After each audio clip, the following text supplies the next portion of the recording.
we have corrected this question. So instead of least integer value, it has become the greatest integer value. So I don't know, give the mic to Kody. Hello. Um, I believe this is different from the wording in the exam.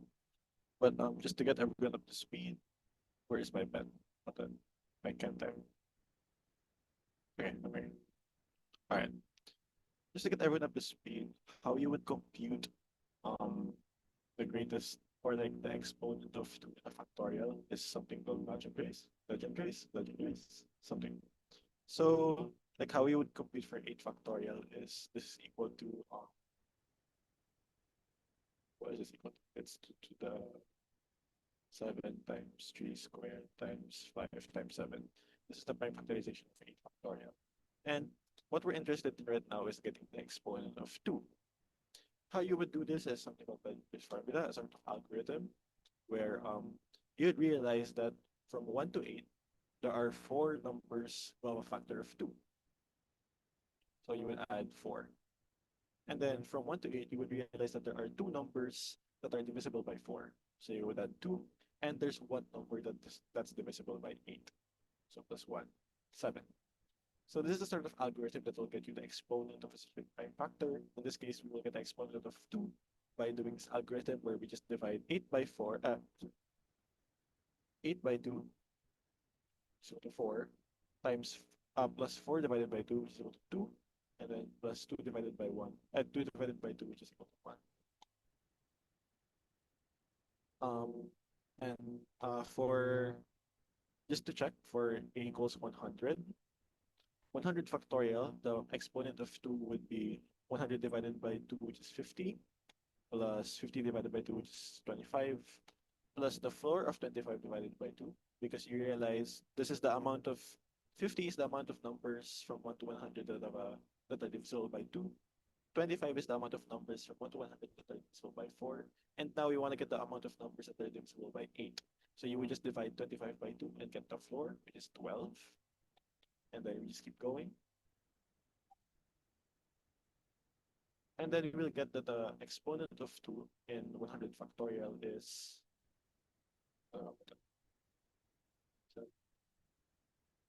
97. So 100 factorial will be 2 to the 97 times 3 to the power of 10. So this is for now, this is the only thing we care about. So for the case of a equals 100 and b equals 0, or 100 factorial times 0 factorial, the exponent of 2 would be getting messages. The exponent of 2 would be 97. And let's go back to the question. It's asking what is the greatest integer value of x that can be achieved such that 2 to the x is divisible, is a divisor of a factorial, b factorial, regardless of the choice of a. What this means is that no matter what a, b you pick, 2 to the x should divide all of them. This is another way to rephrase it. What is the smallest possible exponent of 2 you can get by a factorial, b factorial? Because for the greatest value of x to divide all of them, it should divide them. If that makes sense. All right, so basically we want to minimize the exponent of 2 of a factorial, b factorial when a plus b is equal to 3. How you might do this is you might first think of getting just starting at 50 factorial, because that will kind of minimize the amount of 2's. But actually, this is not minimal. This would give you 94, 2 to the 94. And obviously, that's not in the choices. So we might be able to guess that it's some number close to 50, or it's some numbers close to 50, but not actually 50. And how we might solve this problem is, of course, we might check all of the close numbers to 50, but there's a better way.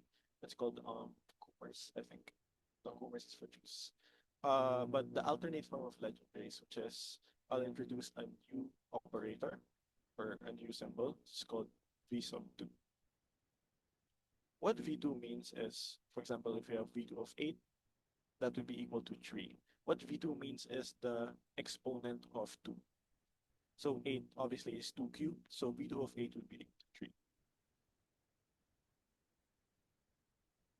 And the formula for v2 of a factorial should be,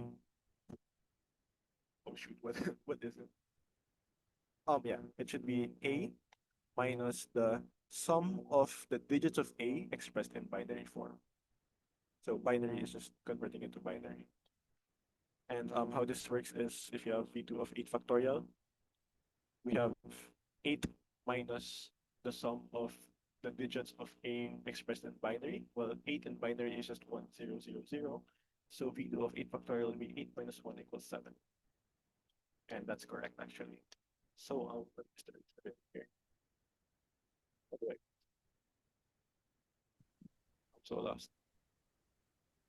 Right. We want to minimize V2 of A factorial, B factorial. And of course, if you add two things together, the exponent is, when you multiply two things together, the exponent is added. So we can think of this as V2 A factorial plus V2 of B factorial. And using our formula earlier, we know that this is equivalent to A plus B minus the sum of the digits of A in binary minus the sum of the digits of B in binary. And of course, we know that A plus B is 100, and we just have to calculate for these now. We just have to calculate for, um, we want to minimize V2, so we want to maximize what we're subtracting. So let me just replace this with 100. And basically, we want to minimize this sum. So how can we minimize the sum, or how can we maximize the sum of the binary digits of A and B? Well, we can look at the binary representation of 100. Just erase everything. Ah,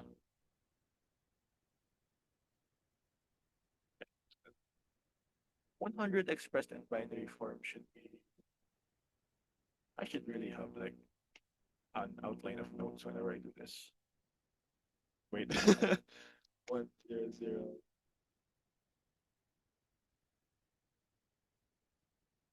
Someone help me out. Oh, okay, I got it. Is this right? Is it 1101? Please tell me I'm right. Oh yeah, thank you, Jacob. It is 11010000.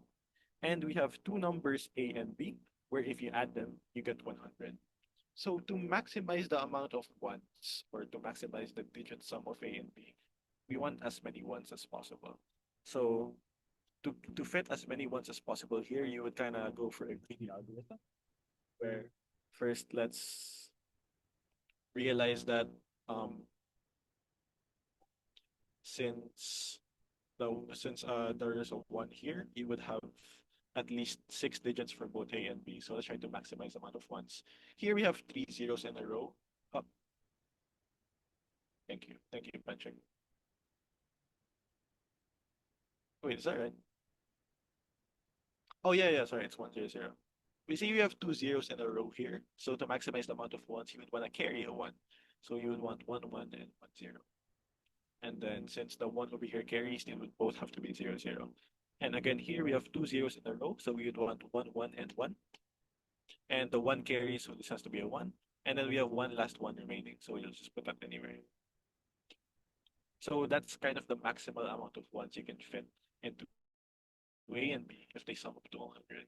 If we count the amount of ones there, that should be 1, 2, 3, 4, 8. Is that 8? Oh, that's 7.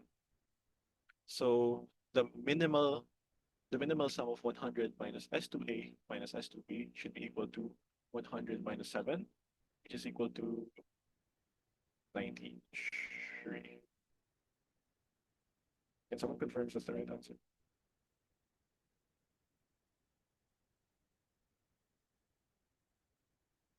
Actually, not sure.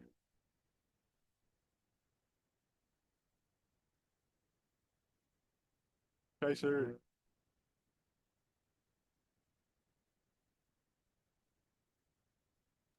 Hold on.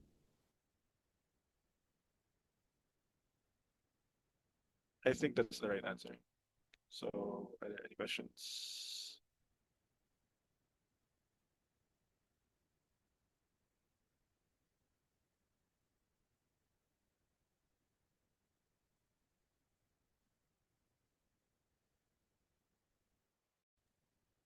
Okay, the answer was B. So it's 91, not 93. Oh no, wait, what did I do wrong?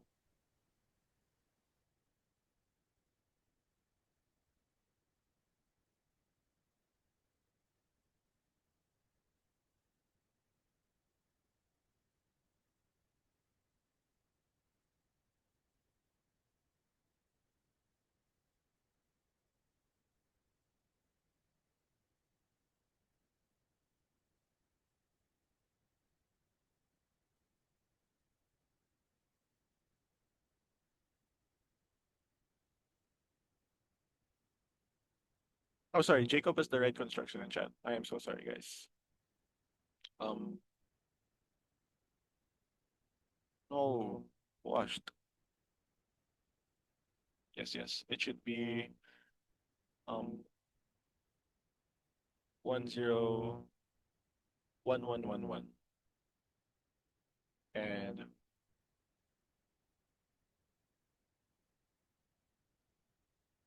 I messed up. I just realized mine doesn't add up to 100 and 011. All right. Sorry, I had the completely wrong sum. So you would want to maximize the amount of ones by adding as many ones to possible to one side, then you just fill in the other side with the ones. Okay, that makes a lot more sense. So actually, you would start with yeah, you would start with six ones, and then you would fill in the other side with three ones. So the answer should be 91. My bad, my bad.